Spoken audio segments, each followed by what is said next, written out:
Hi friends, कैसे हो आप सब। आई होप आप सब ठीक होंगे। आज की वीडियो में मैं आपको एवरग्रीन बिजनेस के बारे में बताने वाला हूं। आज की वीडियो में मैं आपको कंप्लीट डिटेल देने वाला हूं कि आप अपने कपड़े के बिजनेस को कैसे शुरू कर सकते हैं। क्योंकि दोस्तों आप सबको पता है, इंसान कुछ भी छोड़ सकता है लेकिन कपड़े पहनना नहीं छोड़ सकता। बस उसमें ट्रेंड बदल सकता है, बट भैया कपड़े का बिजनेस कभी बंद नहीं होने वाला। साथ ही में दोस्तों, अगर ट्रेंड भी चेंज होता है तो आप आउटडेटेड ट्रेंड को, कपड़ों को सेल में निकाल सकते हैं या रेट टू रेट भी निकाल सकते हैं। तो इसमें आपका नुकसान नहीं होने वाला है। दोस्तों आप सबको पता है, इंडियन मार्केट में कपड़ों की बहुत ज़्यादा डिमांड है, लेकिन उस डिमांड के साथ साथ कपड़ों की बहुत ज़्यादा दुकानें भी हैं। आप किसी भी मार्केट में चले जाओ, आपको वहाँ कपड़े की दुकानें ईजिली मिल जाएंगी। तो भैया आप ऐसा क्या करोगे कि इस कंपटीशन को तोड़ के अपने बिजनेस को ग्रो कर पाओ। क्योंकि मैं आपको एक चीज़ बता रहा हूँ, आप बाकी सारे लोगों की तरह चलेंगे तो आप भेड़ चाल की तरह चलोगे। कि जैसे मार्केट में कपड़े की दुकानें खुली हुई हैं, कि आपने भी वैसे ही दुकान खोल ली और एज इट इज़ उनकी तरह काम करने लग गए। वो दुकानें जहाँ से स्टॉक लेती है और आप भी वहीं से स्टॉक लेने लग गए एज इट इज़ उन्हीं की तरह, और वैसे ही लगा दिया। तो ये जो भैया भेड़ चाल वाला काम है ना, इससे आप अपने दिल को तो मना सकते हो कि आप एक कपड़े का बिजनेस कर रहे हो और आप बहुत सेटिस्फाई हो, लेकिन ऐसा नहीं है। आप कपड़े का बिजनेस नहीं कर रहे, आप सिर्फ टाइम पास कर रहे हो। लेकिन अगर आपको कोई बड़ी गेम खेलनी है और आप कपड़े के बिजनेस को एक अच्छे लेवल पर ले जाना चाहते हो, तो आज का वीडियो आप लोगों के लिए है। इसमें मैं सारी डिटेल कवर करने वाला हूं, और जो छोटी छोटी गलतियां होती है कपड़े को बिजनेस में, वो मैं आपको बताने वाला हूं। उससे पहले मैं आपको एक चीज़ बता दूं दोस्तों, अगर आपने मेरा चैनल को सब्सक्राइब नहीं किया है तो वेट किस चीज़ का कर रहे हो। जल्द से जल्द चैनल को सब्सक्राइब करें और वीडियो को ज़्यादा देरी ना करते हुए वीडियो को करते हैं शुरू।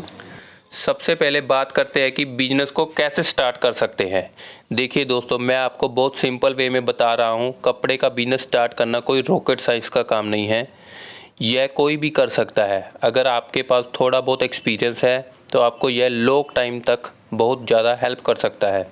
क्योंकि आपको फैब्रिक की क्वालिटी का पता होगा, आपको कपड़े की क्वालिटी का बहुत अच्छे से अंदाज़ा होगा, तो आप कपड़े को हाथ में लेकर भी उसका प्राइस बता देंगे। कहाँ से आपको स्टॉक ख़रीदना है, स्टॉक ख़रीदते समय किन चीज़ों का ध्यान रखना है। अगर आपको इन सारी चीज़ों का नहीं अंदाज़ा है, तब भी आप मार्केट में 2-3 बार घूमते हैं तो आपको काफ़ी नॉलेज हो जाएगी। क्योंकि मार्केट में जो लोग बैठे हैं वो आपको काफ़ी कुछ सिखा सकते हैं, अगर आप उनसे डील करना जानते हों। साथ ही दोस्तों, कपड़े के बिजनेस को आप अपने इन्वेस्टमेंट के हिसाब से स्टार्ट कर सकते हो। आप इसको लो इन्वेस्टमेंट के साथ भी स्टार्ट कर सकते हो, आप इसको हाई इन्वेस्टमेंट के साथ भी स्टार्ट कर सकते हो। अगर आप कपड़े का बिजनेस कर रहे हैं तो वीडियो को एंड तक जरूर देखें दोस्तों। जैसे कि मैं आपको बता चुका हूं कि इंडियन मार्केट में आपको बहुत ज़्यादा कपड़ों की दुकानें मिल जाएंगी, लेकिन 10 में से 8 ऐसी दुकानें होंगी जिनके पास ट्रायल रूम नहीं होता। छोटी सी जगह पर वो अपनी दुकान खोल लेते हैं और ट्रायल रूम की फैसिलिटी वहाँ नहीं होती, और कपड़े कस्टमर पहन कर उन्हें नहीं देख सकता।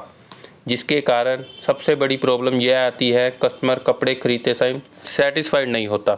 दूसरी प्रॉब्लम यह आती है कि कस्टमर घर पर जाकर उन कपड़ों को ट्राई करता है, तो भैया अगर वो फिटिंग प्रॉपर नहीं आती तो फिर वो वापस करने आता है, जिससे भैया कस्टमर का टाइम वेस्ट होता है और आपका भी। आप सब जानते हैं दोस्तों, आजकल वो समय नहीं है कस्टमर लूज़ कपड़े पहन लेगा या ज़्यादा टाइट कपड़े पहन लेगा, एडजस्ट कर लेगा कि ख़रीद लिया छोड़ो। नहीं, वो वापस करने आएगा। आपकी प्रॉब्लम तो बढ़ेगी, साथ में कस्टमर की प्रॉब्लम भी बढ़ेगी। तो उससे बेहतर है कि आप कोशिश करिए कि अपनी छोटी शॉप भी हो तो उसमें थोड़ा सा स्पेस ज़रूर रखिए और ट्रायल रूम ज़रूर बनवाइए। इसके अलावा सबसे बड़ी प्रॉब्लम कपड़े के बिजनेस में यह होती है कि 10 में से 8 दुकानों के पास अल्ट्रेशन की फैसिलिटी नहीं होती। कस्टमर को फिटिंग की फैसिलिटी नहीं देते। अगर कस्टमर कोई जीन की पैंट खरीद रहा है तो उसे फिटिंग प्रॉपर नहीं आ रही तो वो छोड़ देगा। अगर आप उसे ऑप्शन देते हैं कि भैया हम इस पैंट की फ़िटिंग करवा देंगे, तो कस्टमर की हैप्पीनेस बढ़ेगी। अगर आप फिटिंग करने के लिए दर्जी भी रखते हो तो उसके लिए आपको बहुत ज़्यादा सैलरी पे करनी पड़ेगी। अगर आप छोटे दुकानदार हो तो आपको दर्जी रखने की ज़रूरत नहीं। आप क्या कर सकते हो, आप अपने आसपास की मार्केट में कोई अच्छा दर्जी ढूंढ लो और उससे टाई अप कर लो और उसे बोलो कि भैया मेरी यहाँ दुकान है और मैं कस्टमर को फिटिंग की सर्विस भी देता हूँ। तो अगर आप मेरे को सस्ते दरों पर कर दो तो मैं आपसे करवा लूँगा, वरना मैंने 2-3 दर्जियों से और पूछ कर आया हूँ। जो भी आपके कस्टमर को कपड़े पसंद आते और वो फिटिंग प्रॉपर ना होने की वजह से उसको छोड़ रहे हैं, तो आप उनको ये ऑप्शन दे सकते हैं कि हम आपको इसकी फ़िटिंग भी करवा देंगे। आप भले चाहे उसके एक्स्ट्रा चार्जिंग ले लो, पर अपने कस्टमर को पूरी फैसिलिटी दो, जिससे कस्टमर को मार्केट में नहीं घूमना पड़ेगा फ़िटिंग करवाने के लिए। तो इससे भी कस्टमर की बाइंग बढ़ती है, जो कि बहुत इंपॉर्टेंट चीज़ है। दोस्तों, कपड़े के बिज़नेस में जो सबसे बड़ी प्रॉब्लम है वो यह होती है कि हम लोकेशन गलत चुन लेते हैं। ऐसे बहुत सारे लोग हैं जो अपने रेंट को बचाने के लिए लोकेशन ऐसी जगह पे ले लेते हैं जहाँ पर कपड़ा बिकता ही नहीं। इसलिए क्या है दोस्तों, अगर मेन मार्केट में आपकी शॉप का रेंट ज़्यादा होगा तो सेल भी ज़्यादा होगी। अगर आपकी सेल ज़्यादा होगी तो आपकी शॉप का रेंट आराम से निकल जाएगा। अगर आपका रेंट कम है, 2-3 हज़ार है, वहाँ कस्टमर भी नहीं है, तो आपका 2-3 हज़ार भी रेंट निकालना मुश्किल हो जाएगा। तो इसलिए मैं आपको बोल रहा हूँ, आप अपनी शॉप मेन मार्केट में खोलिए ताकि आप एक अच्छा प्रॉफिट जनरेट कर सकें। इसके अलावा काफ़ी लोग ऐसे भी हैं जो कपड़े का बिज़नेस स्टार्ट करते समय उन्होंने पैसे को बचाने के लिए ना तो इंटीरियर पे काम किया है, ना ही फर्नीचर पे काम किया है और ना ही लाइटिंग पे ध्यान दिया है।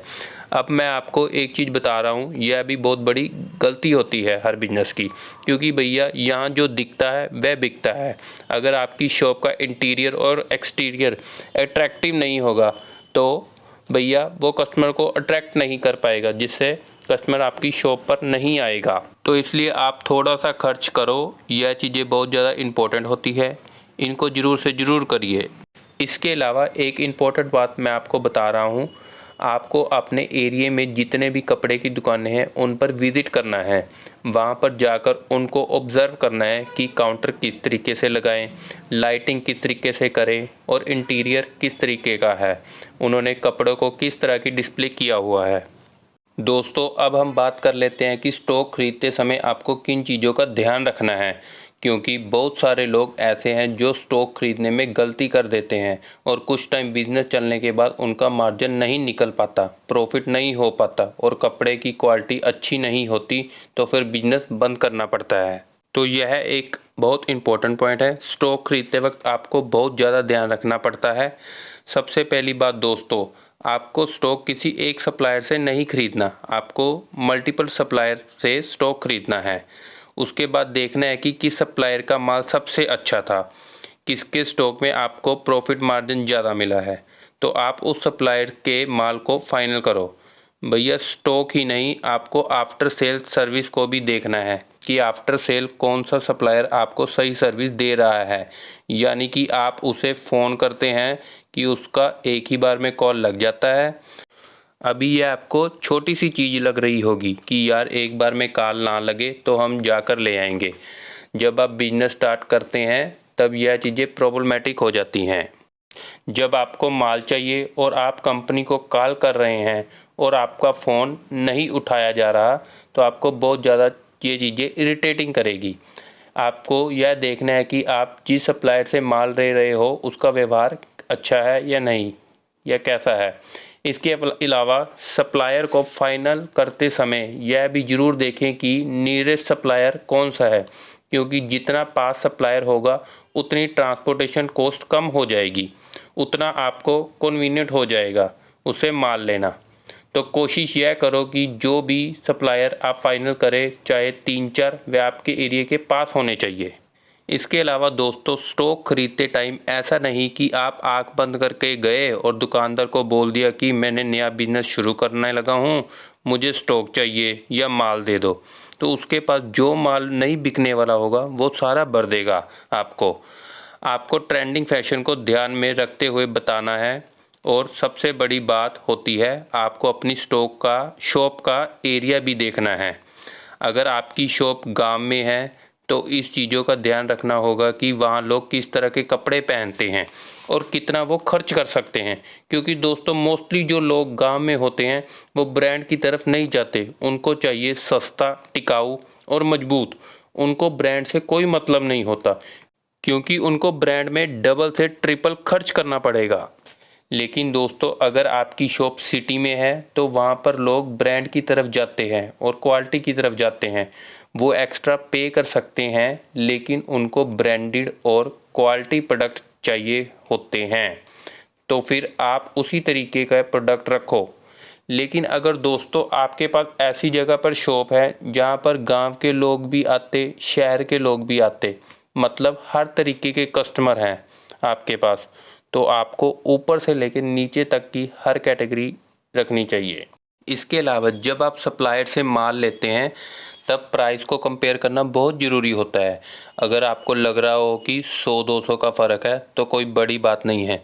अभी आपको यह फ़र्क छोटा दिख रहा है क्योंकि अभी आपका बिज़नेस छोटा है, लेकिन जब आपका बिज़नेस बड़ा हो जाएगा आप बल्क में माल खरीदोगे, जैसे 300 piece top, 500 piece T shirt, 800 piece lower, इस तरीके से जब आप माल खरीदोगे ना क्वांटिटी में, फिर आपको पता चलेगा कि यह प्राइस बहुत ज़्यादा हो रहा है। इसलिए कोशिश यह करो कि प्राइस को कंपेयर करो। अगर आपको यह लगता है कि किसी सप्लायर का माल अच्छा है और प्राइस ज़्यादा है, तो फिर आप उसको बताओ कि भैया मेरे को इतने में माल मिल रहा है, तो आप भी इतने में करो। आप उसे बार्गेनिंग करके प्राइस को सेट कर सकते हो। इसके अलावा आपको अपने सप्लायर से ट्रांसपोर्ट की सारी बातें क्लियर कर लेनी है। क्या वो आपको ट्रांसपोर्टेशन प्रोवाइड कर रहा है या नहीं। अगर वो नहीं भी कर रहा तो आप उससे यह भी पूछ लीजिए कि जब मेरा माल ख़त्म होने वाला होगा, क्या मैं आपको ऑनलाइन पेमेंट देकर आपको मैं फ़ोन पर सारी कैटेगरी बता दूं, तो क्या आप उसे ट्रांसपोर्ट में डलवा देंगे। बहुत सारे सप्लायर ऐसे होते हैं जिनके पास स्टाफ होता है, वो दिन भर यही करते हैं, पैकेजेस को पैक करते हैं और ट्रांसपोर्ट पे माल को डलवा देते हैं। ट्रांसपोर्ट चार्जेस जो भी होंगे वो आपको पे करने होंगे।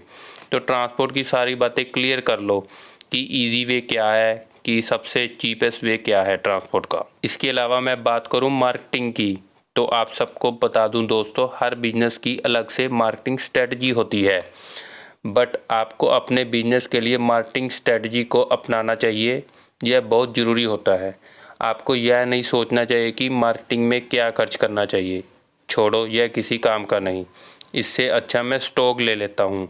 नहीं भैया, स्टॉक लेना जितना ज़रूरी है उतना ही ज़रूरी मार्केटिंग करना भी है।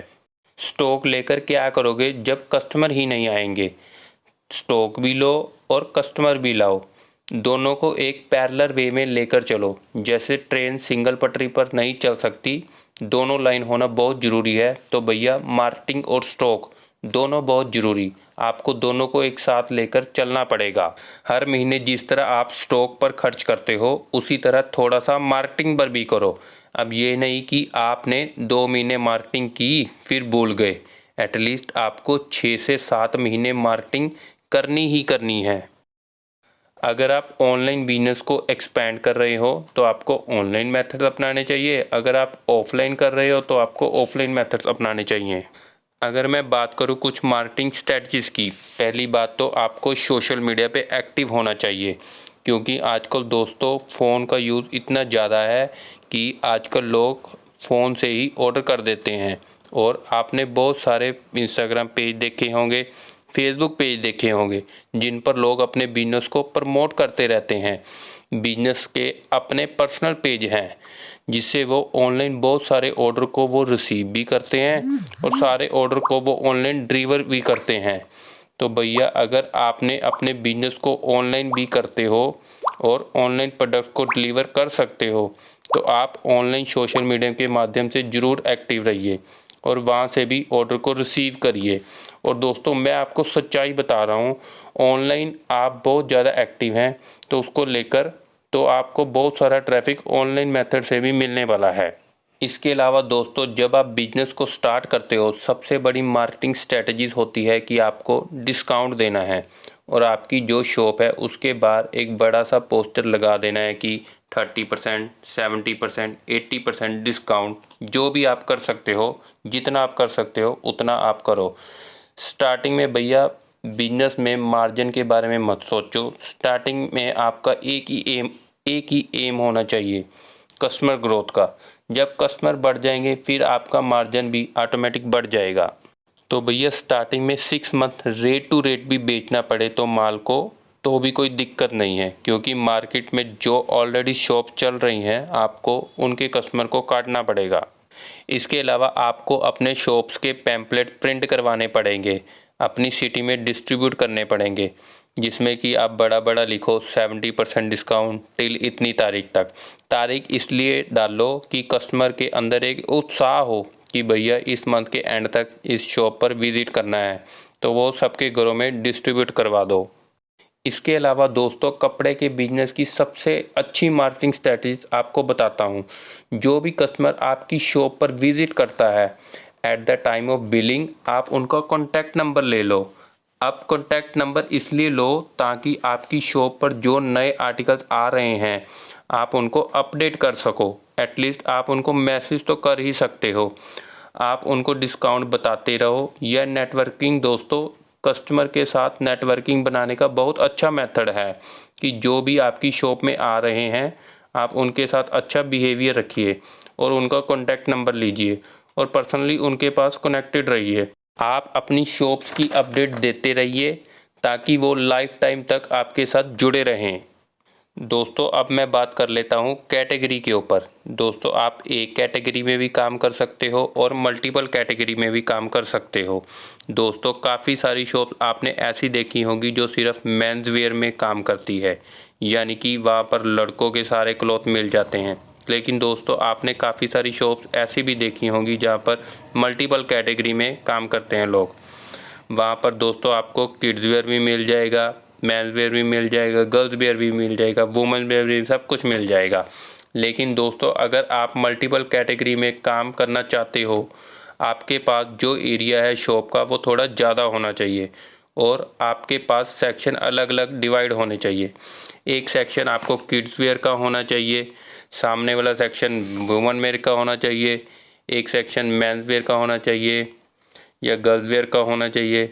इस तरह आप मल्टीपल कैटेगरी में भी काम कर सकते हैं, जिससे आपका प्रॉफिट और सेल इंक्रीज़ हो सकती है। तो दोस्तों, आज की वीडियो में बस सिर्फ इतना ही। आई होप आपको वीडियो पसंद आई होगी। दोस्तों, अगर आप कपड़े का बिजनेस करना चाहते हैं तो टू बी वेरी ऑनेस्ट, कपड़े का बिजनेस एक प्रॉफिटेबल बिजनेस है। नुकसान के चांस बहुत ज़्यादा कम है। कोई भी ऐसी चीज़ नहीं होती कि ख़राब हो जाए। हाँ, ट्रेंड अगर चला भी जाता है तो आप उसको रेट टू रेट या डिस्काउंट पर भी निकाल सकते हो, मगर आपका पैसा बर्बाद नहीं होगा। यहाँ पर आप अगर मार्केटिंग सही से करते हैं तो आपके अंदर मार्केटिंग स्ट्रेटजीज है तो आप इस बिज़नेस को बहुत ही कम समय पर अच्छे लेवल पर ले जा सकते हैं। अगर मेरी मेहनत आपको 1% भी पसंद आई है तो मैं उम्मीद करता हूँ कि आप इस वीडियो को लाइक ज़रूर करेंगे और आप मेरे चैनल पर अगर नए हैं तो प्लीज़ चैनल को सब्सक्राइब ज़रूर करें। तो दोस्तों ठीक है, मिलते हैं अब नेक्स्ट वीडियो में।